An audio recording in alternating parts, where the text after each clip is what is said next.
По печенью сейчас. Не, Анна Борисовна, я сейчас сладкое не ем. Я кусочек. Очень хочется, но не ем, потому что меня сыпет. Где-то я, видно, после Нового года тогда наелась всякого добра. Я кусочек съел, хватит. Нельзя. Вкусно, да? У меня вот эта загорелая трубочка на меня смотрит, но я держусь. Здравствуйте, друзья! Здравствуйте, друзья!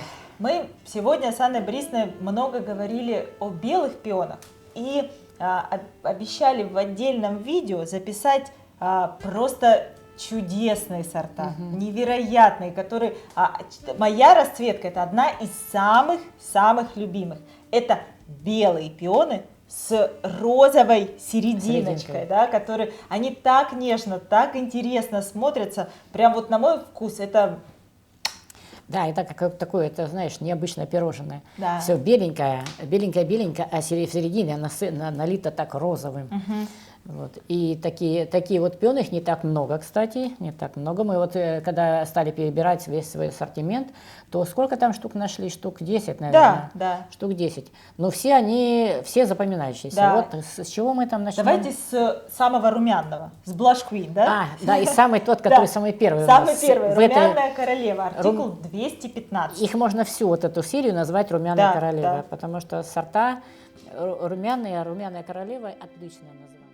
Я скажу еще, что это мой любимый цветок. Я люблю такие вот необычные, которые там с такими вот фонтанами, рожками, с перетяжками, вот такой талией. Вот здесь вот такая талия у нас, вот на этом цветке, который же отходит. Видно вот эта талия. Это, знаешь, как юбка у балерины или у бальное платье. Оно внизу пышное, здесь где талия перетянута, чтобы было видно красоту фигуры, талию. И здесь вот у нас пошел лиф, красота такая, вот весь лиф и такие вот королевские обнаженные плечи. Это я дорисовываю всю картину, если бы это было платье на балерине или на бальное платье на какой-нибудь принцессе. Ну, немножко пофантазировали и пошли дальше.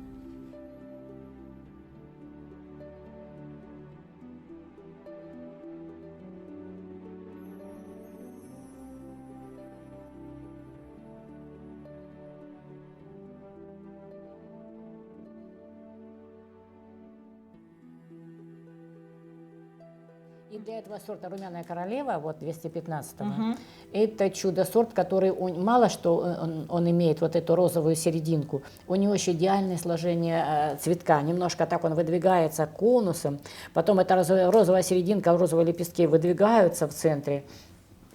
И цветок получается с таким розовым фонтаном внутри. Ну, он не сильно розовый фонтан, а такой сиренево-розовый, легенький. И потом получается как такой румянец, такой легкий румянец. И за счет вот этой формы, мне вообще в нем больше всего нравится вот форма. Густо набивной, выдвигается вот этим сердцем таким. Лепесточки такие нежные, чудо-сорт. Мы не можем ему много предложить, потому что но он редкий, очень редкий, да. Не сказать, что его там каждая коллекция, каждый питомник может похвастаться. И вот он он хорошо растет, не капризный, никаких у него таких нету, но растет не так быстро нарастает. А название как четко, да, вот прям феерично подобрано название. Да, вот много значит от того, как подберешь название. Румяная королева, вот прям.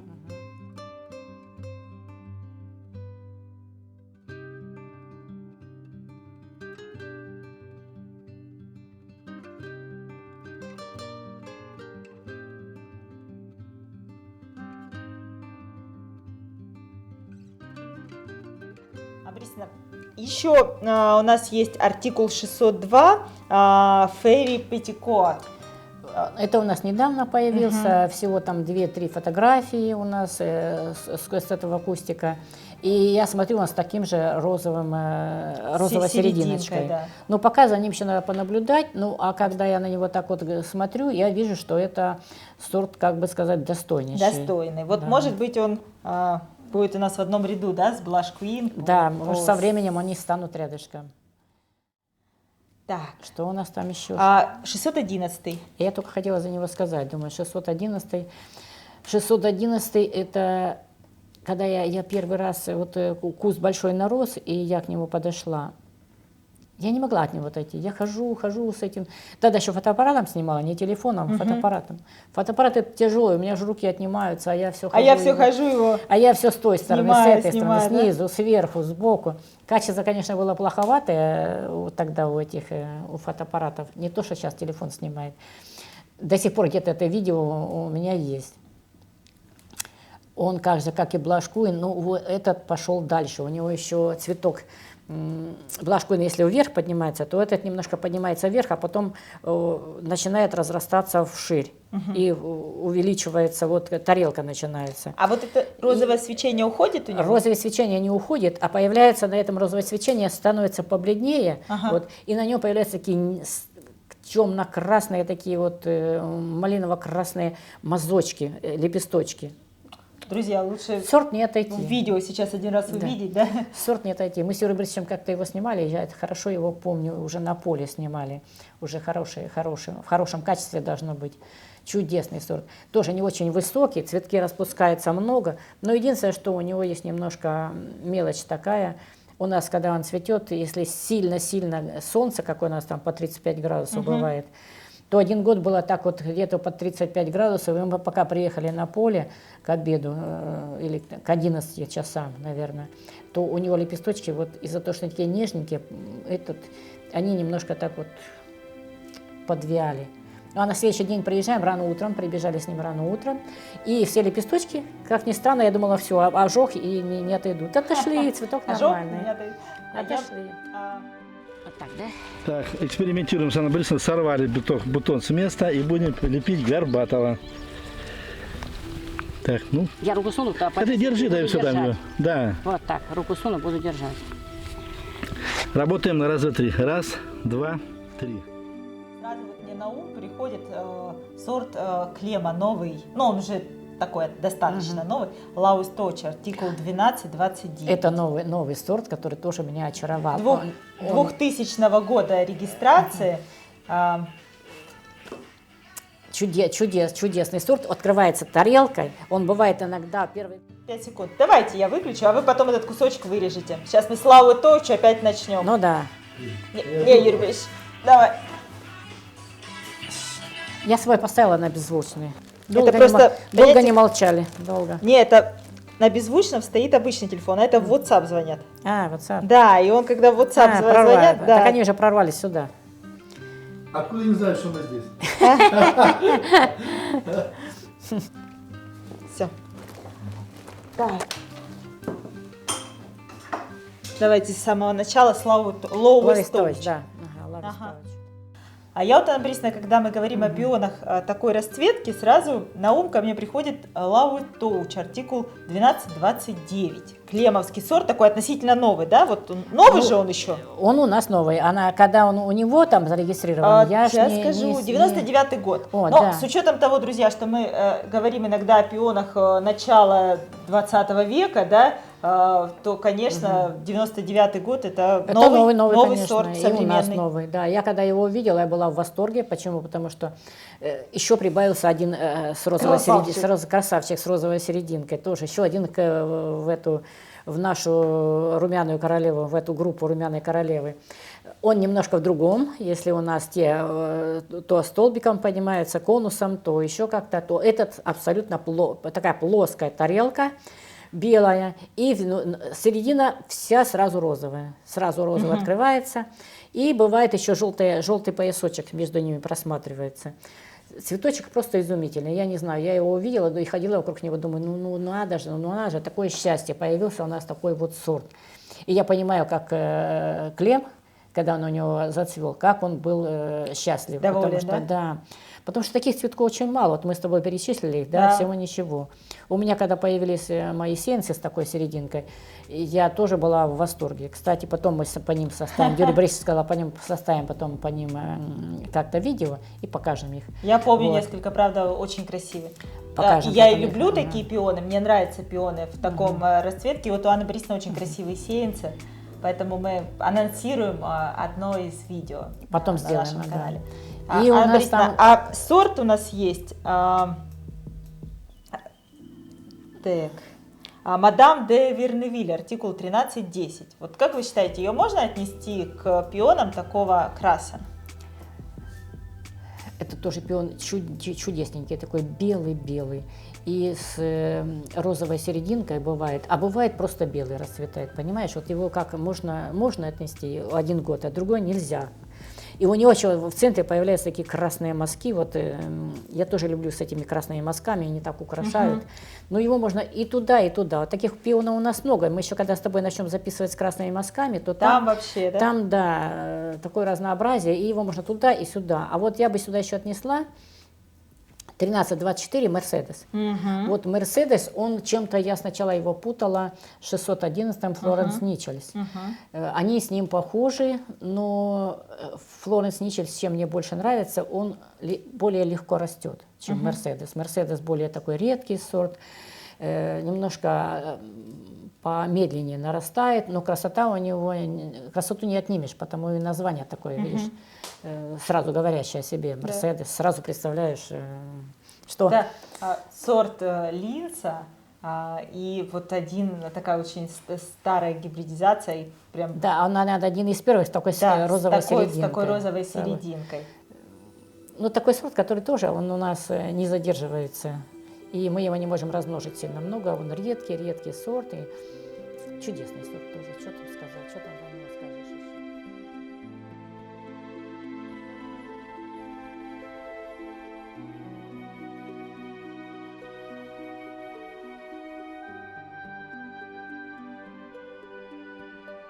Анна Борисовна, один из первых у меня. Один из моих вот самых любимых пионов, я его... Тоже вот он бывает с розовым таким центром, а бывает нет, топ-брас. Я только думаю, сейчас скажет про топ-брас. Точно топ-брас. Топ-брас — это любимый цветок Юрия Борисовича. Но Юрию Борисовичу нравится та стадия цветения, которая не нравится мне. Которая не нравится никому. Которая не нравится никому. Юрию Борисовичу нравится, когда он только поделен, посажен, сразу начинает цвести. У него такие желтые помпончики, тут такая юбочка беленькая и перо. И такое еще не сформировавшееся, такой зародыш еще. Да. Вот Юрий Борисович на этой стадии нравится. А мне нравится на последней стадии, когда у него вот эти розовые барашки, розово-белые барашки, изнутри просвечивают желтые стаминодии. А вот эти барашки бывают иногда розовые, иногда белые. А иногда вот бывают вот эти барашки, которые в середине белые, а вот которые на макушке, они розовые. А еще бывает, как у мистер Ред. Одна сторона белая, а другая немножко розоватая. Да. Ну, конечно, мистер Ред он не переплюнул, но все равно... Ну да, у мистера Ред прям вот это контрастно, а у топ-брас это вот какой-то плавный переход, да? Ну, вот эти вот все равно есть похожесть. Вот эти вот барашечки, вот эти кучеряшечки, как у молодого барашка, закрученные лепесточки, вот они из середины выдвигаются, внутри там просматривается, светится желтые петалодии, как бы солнцем светит. А вот эти барашечки их прикрывают и не дают им до конца светиться. И получается такой, как абажурчик, из которого лампочка бьет изнутри. А там желтый цвет потом переходит в розоватый, в беловатый, потом в розоватый. И вот этот цветок просто... Ну, ему единственное, что он на первый, второй год не дает таких цветков. Ему надо 3 года минимум, 3 года, чтобы задать свой темп цветения. Да, чтобы вот выдать всю свою красоту. Этот сорт такой вот, его надо потерпеть, как бы подождать. Первый, второй год посадишь, пока он будет набирать. Или можно первый год оторвать эти цветы, второй год оторвать, а на 3-й год вообще будет шедеврище. Да, это самый такой у нас первый и самый такой вот... Долго я между ним бегала, думала, что у него вот как первый год открывается, так цветки будут. Я думаю, ну. А потом второй год смотрю, ох. И 1 год у нас мы довели тут до 3 лет. Был да, вот там, где ворота, да? Да, там как раз и мы сняли этот самый красивый. Очень красиво. Я тогда вот его топ-брас видела в первый раз в своем прям вот пике цветения, когда он прям вот выдает то, на что он действительно способен. Зрелище потрясающее. И много кто тогда падал на этот сорт.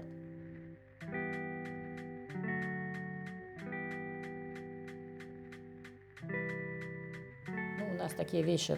Я вот с розовинкой, еще у нас вот интересный сорт. Ну, постоянно он меняет свои показания, и я его так люблю, вот этот сорт Visible 90. Visible 90, он начинает открываться розоватым, потом меняет цвет на такой беловатый, и может дойти до того, что он станет в конце цветения кремовым.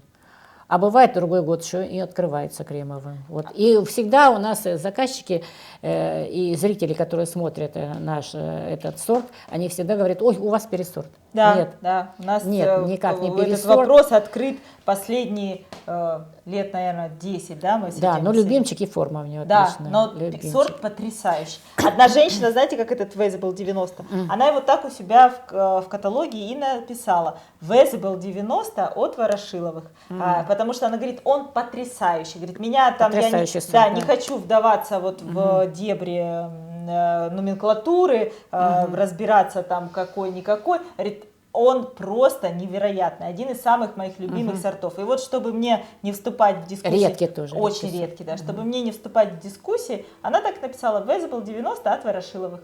По-моему, достойное, да, решение. Ну, вот, конечно. Анна Борисовна, а вот одна... Но я считаю, что он соответствует сорту у нас. Да, тут мы уже потому что мы долго шатались, он то кремовый, то розовый, то кремово-розовый, то такой. Ну, вот это его форма, сложение лепестков. И я смотрела на фотографии на ботаническом саде московском, вот эта форма, и там был он розоватый. Да. Так что, ну, красавчик, любимчик. Я про нее сейчас что-то вспомнила, прямо перед глазами стоит. Да, аж захотелось, да? Да, захотелось полюбоваться.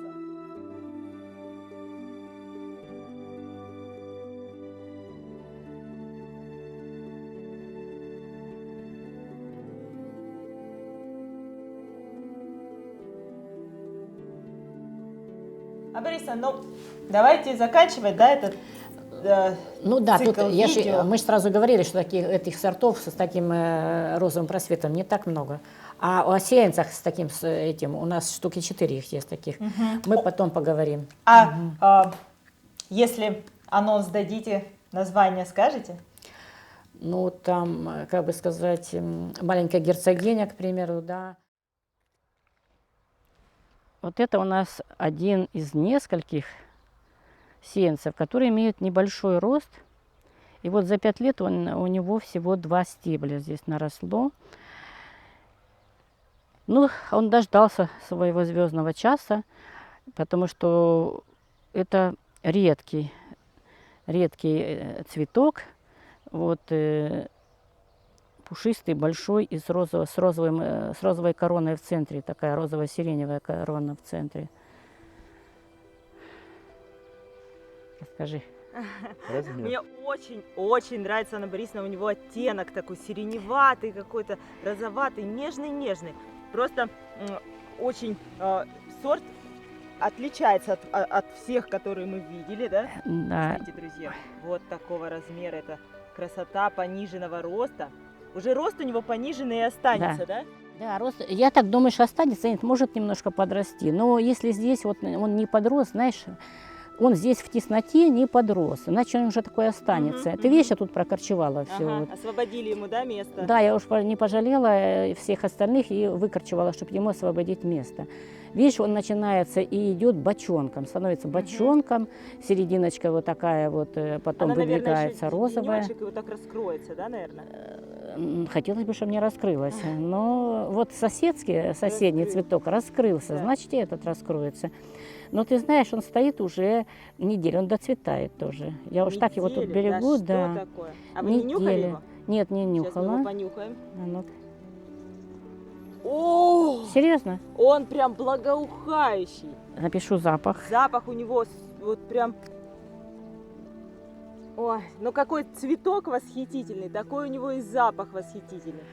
Смотрите, Анна Борисовна, если он останется такого же низенького роста, я думаю, что почти до 99,9%, что он все. Да, раз он не вытянулся среди соседей, значит, у него уже нет возможности генетической подняться. И вот он, смотри, от кого он.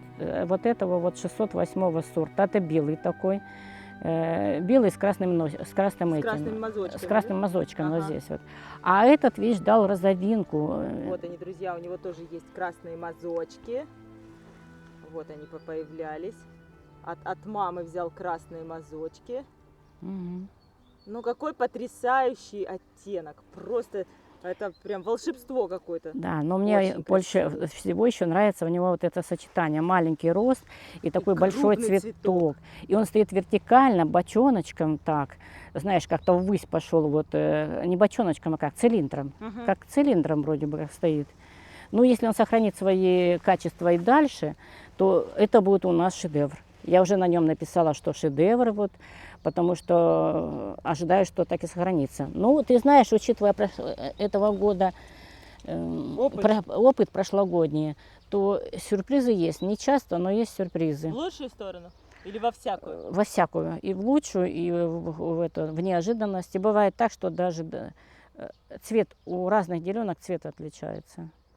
Вот. И в этом Магия. году придется выбрать вот какой-то цвет из тех. Радикально отличается. Магия. Прям радикально, да. Ой, друзья, я не могу оторваться, мне хочется нюхать и нюхать этот пион. Сейчас я понюхаю. Что-то я не нюхала, наверное. Потом принцесса Хрусталенко, по-моему, туда относится. Мне кажется, принцесса Хрусталенко идеально подходит для пиона такого, такой формы, такого цвета. Там еще был цветок карманный кролик, но мы его потом переименовали. А вот сейчас какое название у него, я не помню. Ну, почему карманный кролик? Хотите использовать где-то в другом месте? Карманный кролик, я его не переименовала, я забрала у него пока. И он, как бы сказать, висит в воздухе. Я не помню его до конца рост. Вдруг он изменит рост, понимаешь? А вы хотите низенькому, да, пион? Он низенький, да, он низенький, беленький. Но я хочу подождать, когда он вдруг выдаст выше роста, может, да, такое название я уже использовала. Правильно. Вот из-за этого. Быть, да. Но название интересно. Это мне Ира Владимировна. Карманный кролик? Мне все выдают, присылают по WhatsApp название как бы для цветов. Очень много наших я все заношу в базу. Цветоводов присылают. Вот в комментариях недавно под нашим видео я читала там «Зимнее солнце», там еще как-то. И вот это я все скопировала себе в базу, дорогие друзья. Так что присылайте, мы их не прозеваем. А если прозеваем, то напомните. То есть у Анны Борисовны как происходит? У нее есть база названий пионов. Она, их все, они у нее по своему нужному ей порядку отсортированы. Потом, когда у нее появляется цветок, она заходит в свою базу, и оттуда, то есть она всю зиму собирает себе вот мысли, идеи, планирует какие-то там задачи, ставит какому пиону, да, какому цветку подходит то или иное другое название. И вот у нее зацвел сорт, и она сначала на поле дает ему номер, а потом перед компьютером, вот со всем вот этим своим первым ощущением, с фотографиями, из базы подбирает название. На мой взгляд, очень грамотная такая техника, грамотная позиция, что она вот не зимой названием выдумывает, а зимой она базу собирает и название дает по горячим следам, да? Да, это самое лучшее, потому что если я только не дала сразу на какое-то название, не попалось, теперь у меня много таких, которых я не могу просто дать название, потому что я боюсь ошибиться. Да, потому что вот фотография это одно, да, а личное ощущение от встречи с ним, да? Вот у меня цвел пиончик, сеянец, такой розовый, с переливом, беловато-розовый. И я ему сразу название дала гелиотис. А знаешь, что такое гелиотис? Гелиотис это, по-моему, про это я говорю. Гелиотис это раковина, и на ней перламутровое покрытие. И вот это перламутровое покрытие называется гелиотис, или раковина называется гелиотис, с таким перламутровым покрытием. Это очень красиво, и у меня вот этот сорт, он тоже так играл цветом белым, розовым, как-то такими отливами. И думаю, о, гелиотис. А как-то женщина нам посоветовала название куафюра. Это вообще шедевр, такое название, редкое. Это название старинной прически, старинные пышные прически. Называется куафюра. Вот эта прическа раньше, вот этот стиль этих, масса вот этих причесок высоких, старинных, назывался куафюра. И вот мы с Олей для одного цветка уже как бы так временно дали ему это название, но потом посмотрим еще, если этот цветок будет соответствовать. Анна Борисовна, мне кажется, вам надо отдельный цикл видео по названиям для того или иного сорта. Это очень интересно. У нас вся зима уже не впереди, вся зима у нас зима подходит, у нас февраль и полмарта осталось. Идей много, да? Юрий Борисович загружен тоже. Ну, постараемся. По факту у нас до начала сезона осталось 1,5 месяца, потому что с середины марта мы уже ходим, тут какие-то там то лилейники подсчитываем, то что-то подделываем, потом лилейники весной отправлять начинаем, и все, и закрутится. Там от весенней отправки лилейников до начала цветения там шаг один, да? Ну, Юрий Борисович сейчас дров накопит еще, натопит, и мы что-нибудь запишем.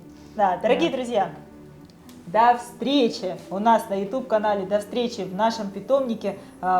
Уже прям можно говорить, да, ну... Ну да, много-много у нас всяких этих, Но и так нас критикуют за слишком длинный формат видео, а кому-то мало, наоборот. Да, кто-то пишет, что ж я только уселась на диване и уже закончилось, а кто-то пишет, а у меня ж времени да, нет. что ж вы по полчаса болтаете. Ну, дорогие друзья, ставьте на паузу, а потом придете дальше посмотрите. Вот такой выход, а что делать? Мы такие болтушки. Все, пока-пока. Пока-пока.